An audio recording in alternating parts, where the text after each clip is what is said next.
स्वागत है आपका हमारे YouTube चैनल एक्सेलेंट शिक्षा पर। आज हम आपको लेकर के चलते हैं क्लास 10 के साइंस की ओर।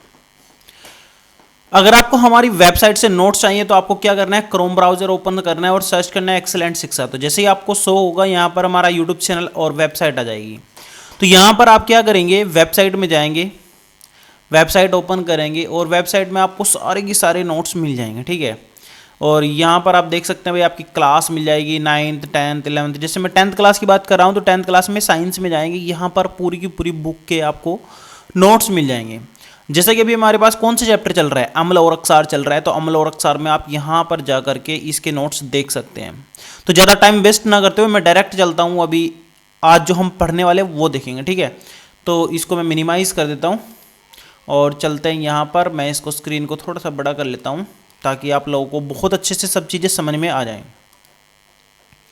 ठीक है, तो यहाँ पर देख रहे हैं आप लोग कौन कौन सी हेडिंग है, 4 हेडिंग है और 4 में से मैं आपको पहले बोल देता हूँ कम से कम 3 नंबर का इसमें से आता रहता है। ठीक है, तो एक एक करके देखते हैं।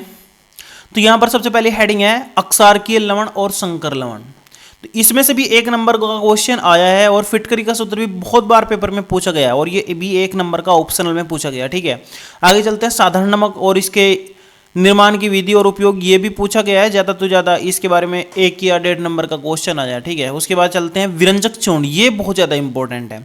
ऐसे ही 2-3 पदार्थ और भी आप पढ़ेंगे जिसके बारे में आपको आगे देखने मिलेगा। ब्लीचिंग पाउडर, विरंजक चूर्ण, ये ऐसे ही मिलते रहेंगे इसमें, इस चैप्टर में इनसे भी बहुत ज़्यादा आता है। लेकिन आप किसी को भी हेडिंग को भी आप नज़रअंदाज ना करें क्योंकि आपको मेहनत करनी है और अच्छे अंक लाने हैं। ठीक है, तो आप एक एक चीज़ को बहुत अच्छे से समझिए और समझने की कोशिश कीजिए। मैं आपको फुल सपोर्ट करूंगा। अगर आपको किसी भी टाइप की कोई प्रॉब्लम आती है तो आप हमसे कांटेक्ट कर सकते हैं, डायरेक्टली व्हाट्सएप पर भी पूछ सकते हैं। तो आगे चलते हैं। अक्षारकीय लवण और संकर लवण, देखो इससे पहले हमने पढ़ा था अम्लीय लवण। अगर आपको पता हो तो मैंने इससे पहले क्या बताया था आपको, अम्लीय लवण बताया था। देखो लवण अगर हम 2 प्रकार के देखें तो हमारे पास 2 प्रकार के होंगे, एक अम्लीय एक अक्षारकीय। तो अम्ल के लिए उसमें H मिलेगा और अगर अक्षार की बात करें तो अक्षारकीय लवण में उसमें क्या मिलेगा, OH। क्योंकि अम्ल क्या होता है, अगर आपको पता हो, अम्ल हमारे पास क्या होता है, HCl होगा और हमारे पास क्या होगा, HNO3 होगा। इन सब में क्या होता है, H होता है। अगर हम हाइड्रोक्साइड यानी कोई भी हाइड्रोक्सिल समूह के साथ में मिला हुआ देखेंगे तो उसको हम क्या बोलेंगे, अक्षार। जैसे क्या होता है अक्षार, NaOH होगा, जैसे CaOH का होल ट्वाइस हो गया, इन सब में OH है, तो ये सब क्या है, अक्षार। तो अक्षारकीय लवण में भी आपका एक हाइड्रोक्सिल समूह उपस्थित होगा। तो परिभाषा कैसे देंगे आप लोग, आप बताएंगे वह लवण जिसमें हाइड्रोक्सिल समूह उपस्थित होते हैं अक्षारकीय लवण कहलाते हैं। क्लियर हो गया। अगर यहीं पर मैं अम्ल की परिभाषा दूं, अम्लीय लवण की परिभाषा दूं तो कैसे कहेंगे, जिसमें हाइड्रोजन समूह उपस्थित हो तो उसको हम क्या बोलेंगे, हाइड्रोजन उपस्थित हो उसको बोलेंगे हम अम्लीय लवण। ठीक है, वे लवण जिनमें हाइड्रोजन उपस्थित हो वे क्या होंगे, अम्लीय लवण। ठीक है, क्लियर होगा, कोई दिक्कत नहीं है। आगे चलते हैं थोड़ा सा। अगली हेडिंग यहां पर देख रहे हैं आप, संकर लवण। संकर लवण क्या होते हैं, संकर लवण बहुत बढ़िया क्वेश्चन है और ये इंपॉर्टेंट भी है और आप इसको यहीं पर समझने की कोशिश कीजिए। ठीक है, संकर लवण देखो, मान लो मेरे पास एक लवण है, मान लो मेरे पास कोई एक लवण है NaCl। ठीक है, अगर मैं इसको किसी जल में क्या करूंगा, विलय करूंगा, जल में मैं इसको क्या करूंगा भाई, डिजोल्व करूंगा, घोलूंगा या इसको मिक्स करूंगा। तो मिक्स करने के बाद इसमें 2 पदार्थ हमें अलग अलग मिल जाएंगे। एक आपका सोडियम मिल जाएगा, एक आपका क्या मिल जाएगा भाई, क्लोरीन Cl- मिल जाएगा। इसका मतलब ये है कि ये लवण आपका साधारण लवण है। साधारण लवण का मतलब ये जो गुण यहां पर प्रदर्शित कर रहा है वही जल में घुलने के बाद गुण प्रदर्शित कर रहे हैं। लेकिन संकर लवण में ऐसा नहीं होता है। संकर लवण में क्या होता है कि ये है ना, जब आप इनको मिलाओगे या घोलोगे या किसी भी पदार्थ में क्या करेंगे, आप इसको घोलेंगे, विलय करेंगे तो विलय के बाद ये क्या करेंगे, वियोजित नहीं होते, बिल्कुल भी ये टूटेंगे नहीं, वियोजित नहीं होते। इनकी ये सबसे बड़ी खास बात होती है, अर्थात अलग अलग आयन के गुण प्रदर्शित नहीं करते। अगर मान लो आपने इनको वियोजित बाई चांस गर्म करके कैसे भी करके इनको तोड़ लिया, अलग अलग उसमें आपने क्या कर लिया, तोड़ लिया, तो तोड़ने के बाद ये उनके गुण नहीं प्रदर्शित करेंगे, गुण ये बिल्कुल भी प्रदर्शित नहीं करेंगे। समझ में आ गई इतनी बात। तो आगे चलते हैं थोड़ा सा, यहां पर ये चीज क्लियर हो गई। ये तो गुण प्रदर्शित करेंगे जो साधारण लवण होंगे, लेकिन संकलन लवण की क्या खास बात है, ये विलय के बाद कोई भी गुण प्रदर्शित नहीं करेंगे। क्लियर। एक इसका एग्जाम्पल मैं आपको बता दूं, इसका एग्जाम्पल है भाई फिटकरी। फिटकरी इसका बहुत अच्छा एग्जाम्पल है, और ये भी आपको याद रखना चाहिए कि फिटकरी का पेपर में क्वेश्चन बहुत बार पूछा गया है। इसका क्या पूछा जाता है, सूत्र। तो फिटकरी का सूत्र क्या होता है आपको पता होना चाहिए, FeSO4 फेरस सल्फेट हो गया, फिर उसके बाद होता है भाई Al2SO4 का होल थ्राइस, ठीक है।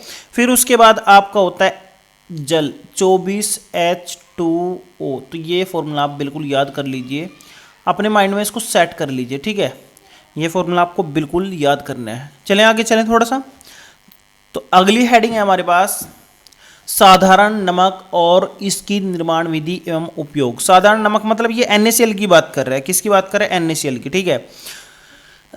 तो यहां पर हमारे पास सबसे पहले तो आपको पता होना चाहिए भाई साधारण नमक क्या होता है। साधारण नमक हमारे पास होता है NaCl। ये किसकी बात कर रहा है, NaCl की, सोडियम क्लोराइड की। तो हम बोल सकते हैं इसे एक सोडियम क्लोराइड के नाम से जाना जाता है, ठीक है। आमतौर पर इसे टेबल साल्ट से भी जाना जाता है, टेबल साल्ट। कभी कभी आपको बोल देगा कि टेबल साल्ट। टेबल साल्ट का मतलब है मेज पर रखने वाला नमक, तो इसको भी हम क्या बोलते हैं भाई, NaCl ही बोलते हैं। क्या बोलते हैं उसको भी हम, NaCl ही बोलते हैं।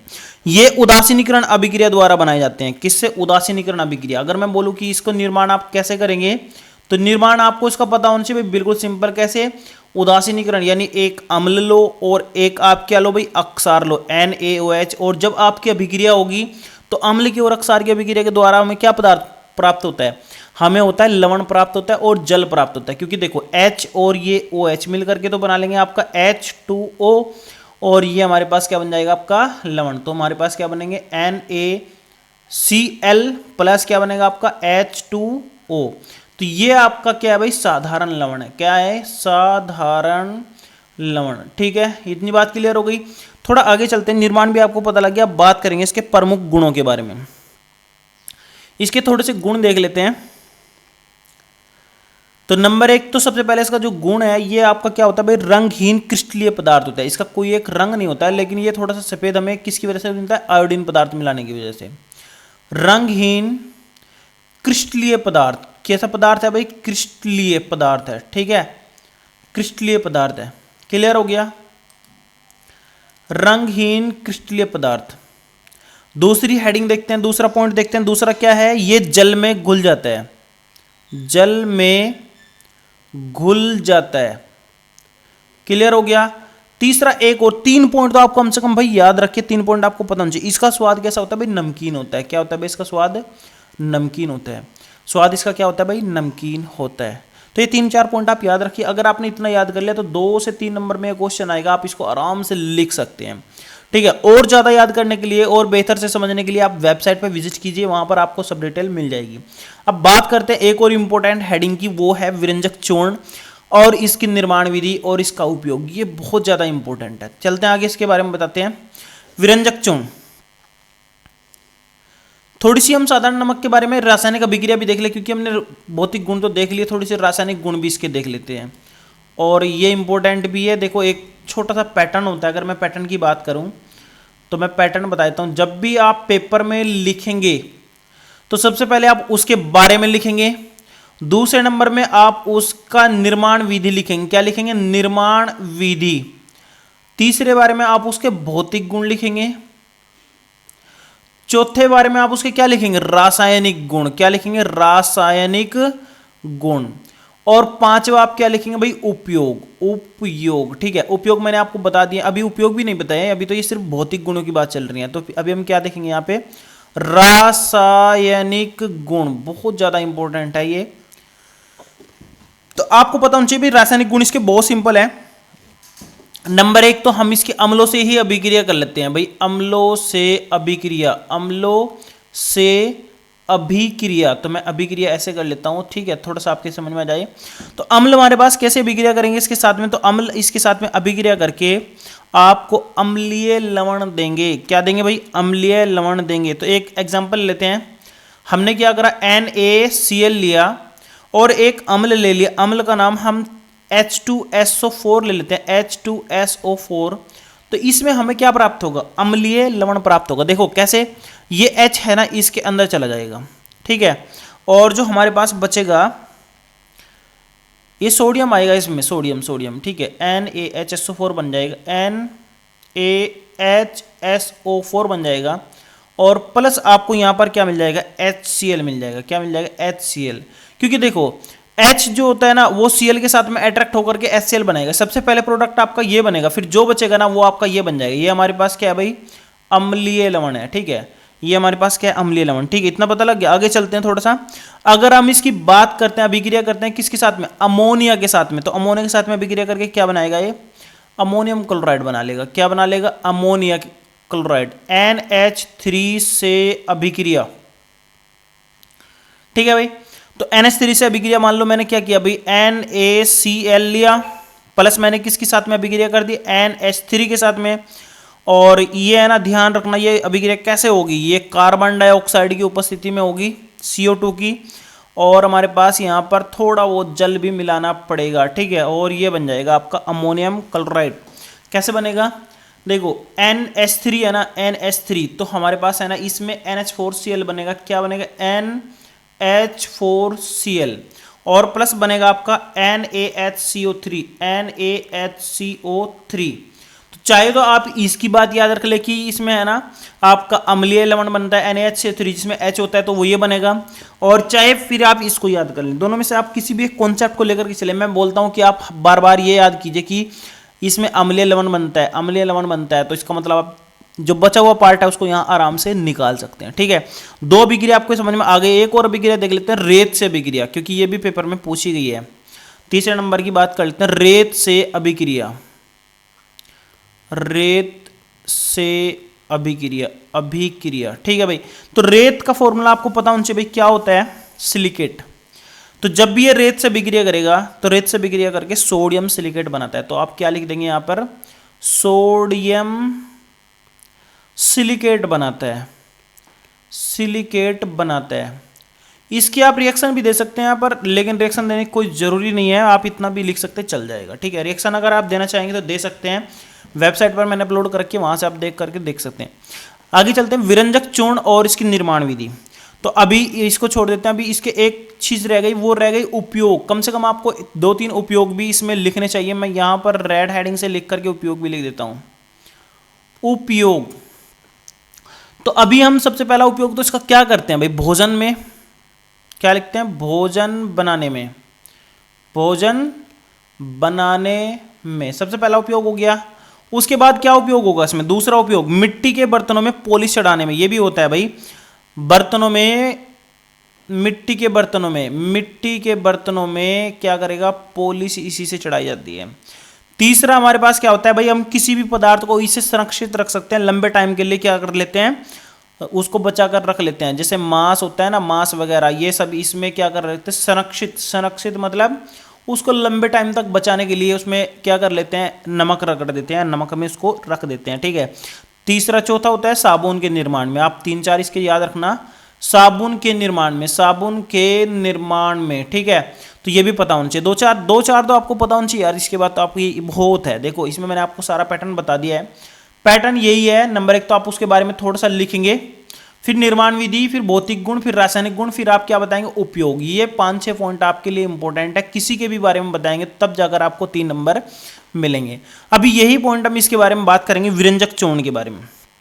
देखो सबसे पहले तो हमें विरंजक चूर्ण के बारे में थोड़ा सा बताना है, तो हम इसे बोलेंगे, देखो यहां पर हम थोड़ा सा लिख देंगे, इसे हम ब्लीचिंग पाउडर के नाम से भी जानते हैं। क्या, किसके नाम से, ब्लीचिंग पाउडर। आपको पता होना चाहिए कि विरंजक चूर्ण को किसके नाम से जानते हैं, ब्लीचिंग पाउडर, ठीक है। ब्लीचिंग पाउडर के नाम से भी इसे ही जानते हैं। तो ब्लीचिंग पाउडर हो गया, थोड़ा सा बता दिया इसके बारे में। थोड़ा आगे क्या बताएंगे, इसका रासायनिक सूत्र, रासायनिक सूत्र इसका क्या होता है भाई, CaOCl2, या फिर इसका दूसरा हम किस तरीके से लिख सकते हैं, Ca ब्रैकेट में लिख देंगे, OCl ब्रैकेट बंद कर देंगे, और फिर Cl हम ऐसे करके लिख देते हैं। तो ये इसका रासायनिक क्या होता है भाई, सूत्र होता है। जैसे वहां पर हमने अभी ऊपर क्या बताया था, लवण का सूत्र, उसका साधारण लवण का सूत्र क्या होता है, NaCl। तो ऐसे ही यहां पर भी हम इसके बारे में थोड़ा सा बताएंगे, ठीक है। तो क्लियर हो गया, ये हमारा पहला पोर्शन कंप्लीट हो गया। हम बोलेंगे इसे ब्लीचिंग पाउडर के नाम से भी जाना जाता है। इसका रासायनिक सूत्र CaOCl2 या CaOCl होता है, ठीक है। इतनी बात क्लियर हो गई। अभी हम दूसरे टॉपिक में एंटर करेंगे। दूसरा टॉपिक होता है हमारे पास क्या, निर्माण विधि। हम अब इसकी बात करेंगे, किसकी, निर्माण विधि की बात करेंगे, निर्माण विधि की बात करेंगे। तो इसका निर्माण कैसे किया जाता है? इसका निर्माण हमारे पास बुझे हुए चूने से किया जाता है। कैसे? हम बुझा हुआ चूना लेते हैं, CaOH का होल ट्वाइस, ये बुझा हुआ चूना होता है, यह शुष्क बुझा हुआ चूना होता है। और इसको हम किसके साथ में विक्रिया कराते हैं? क्लोरीन गैस के साथ में। तो Cl2 मिलाएंगे इसके साथ में, और जैसे हम इसके साथ में विक्रिया कराएंगे तो हमारे पास बनेगा CaOCl2 प्लस आपका बन जाएगा, क्या बनेगा, प्लस आपका H2O बन जाएगा। क्या बन जाएगा? H2O, ठीक है। तो ये आपका ऐसे बनाया जाता है। ये हमारे पास क्या हो जाएगा भाई, ब्लीचिंग पाउडर या फिर हमारे पास विरंजक चूर्ण, ठीक है। इतनी बात क्लियर हो गई। तो हमने अभी किसके बारे में बात की? अभी हमने निर्माण विधि के बारे में बात की। अब तीसरा पॉइंट चल गया हमारे पास गुणों के बारे में। तीसरा हम पहले भौतिक गुण देखेंगे। क्या देखेंगे भाई? तीसरा भौतिक गुण। तो यहां पर हम बात करेंगे अब भौतिक गुणों के बारे में, भौतिक गुण, ठीक है। अभी मैं पहले भौतिक गुण के बारे में बात करता हूं। तो भौतिक गुण कैसा होता है भाई? ये हल्के पीले रंग का होता है। नंबर 1 इसके बारे में बताएंगे, रंग कैसा होता है? हल्के पीले रंग का होता है।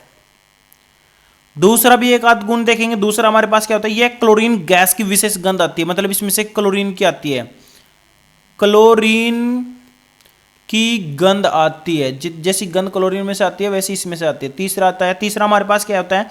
यह जल में घुलने पर दूधिया हो जाता है।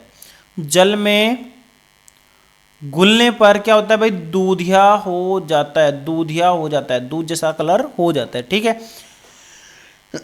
तो भौतिक गुण क्लियर हो गए। अब हम चलेंगे रासायनिक गुणों के बारे में। देखो एक एक चीज को हम स्टेप बाय स्टेप लेकर के चलेंगे, कुछ नहीं छोड़ेंगे, ठीक है।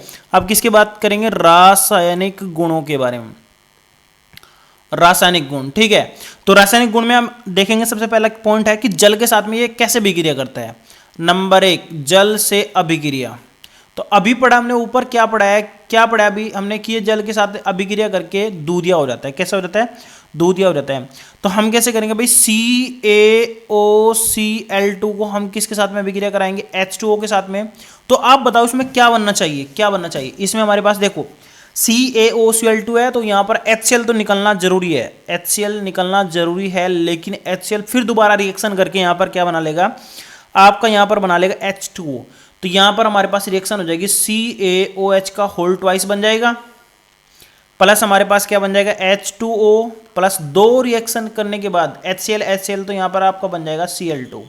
तो ये थोड़ा सा हम इसका है ना तोड़ करके अगर देखेंगे तो यही बनेगा। तो आप इसको डायरेक्टली याद करने की कोशिश कीजिए। तो हमारे पास क्या बन जाएगा? कैल्शियम हाइड्रोक्साइड दूधिया होता है, दूधिया रंग का होता है, ये बन जाएगा। और आपका क्लोरीन गैस बाहर निकल जाएगी और जल बचेगा, ठीक है, क्लियर।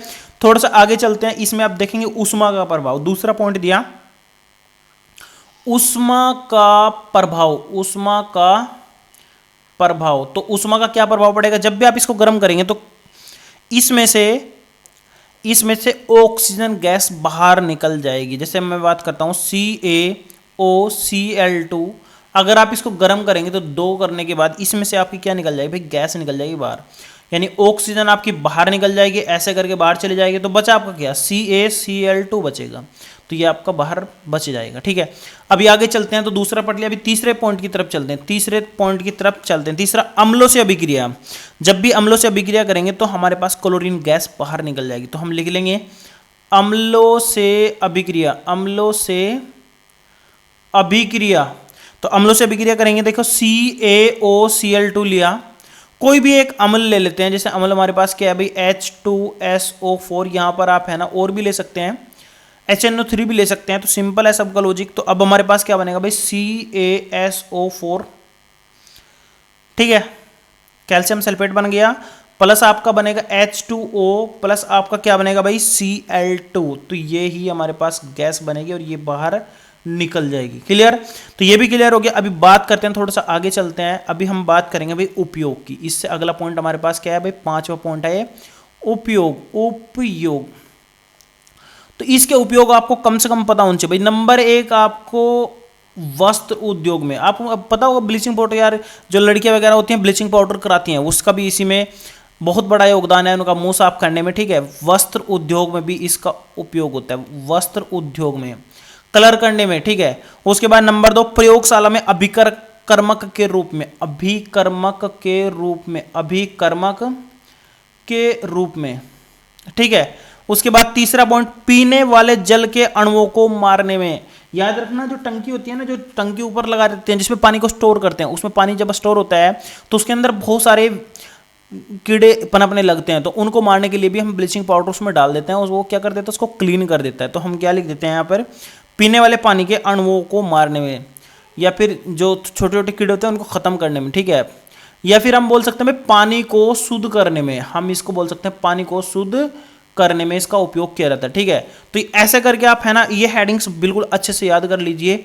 देखो मैं एक एक पॉइंट आपको बहुत अच्छे से बताऊं और कोशिश करूंगा कि आप लोगों के दिमाग में ये सेट हो जाए, लेकिन फिर भी आपको पढ़ना पड़ेगा, पढ़ना आपका लिए बहुत जरूरी है। अगर आप नहीं पढ़ोगे तो ये मत सोचे कि बिना पढ़े आप किस्मत के भरोसे बैठे हैं और आपके दिमाग में सब कुछ सेट हो जाएगा, नहीं होगा भाई, मेहनत आपको करनी पड़ेगी।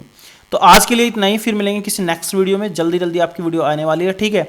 और नेक्स्ट हेडिंग हमारी बहुत ज़्यादा इंपॉर्टेंट भी रहेगी और ये चैप्टर भी आपका नेक्स्ट हेडिंग में खत्म हो जाएगा, ठीक है।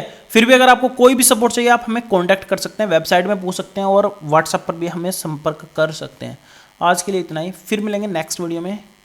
Thank you.